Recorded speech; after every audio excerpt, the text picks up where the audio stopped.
ôn hai cái về văn về nhâm cào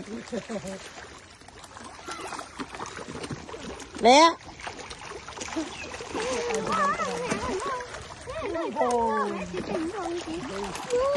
ngổ mờ hư mờ ôn đi không ra lăng mờ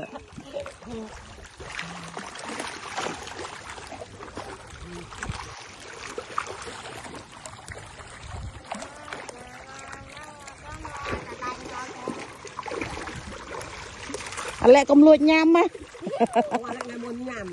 hay ai nhâm vẫn lúc tăng lên mình ở đi đi ăn rồi một trời ôi đi mơ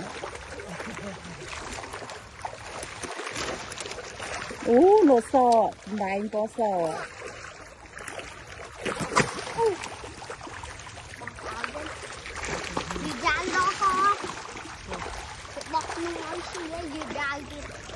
ấy cái hìa xiềng á ui nọ lẹ ơi à phân khuôn con ai nha ôn mơ ở hờ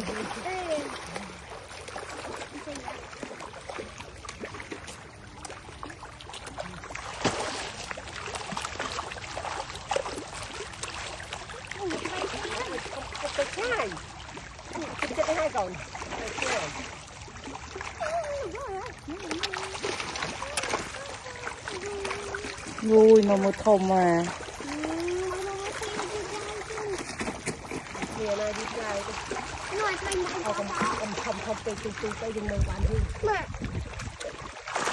đẹp đã ai trai á còn hai bao hai trai á bài ăn lẹ bài ăn nè mà một tinh bá ê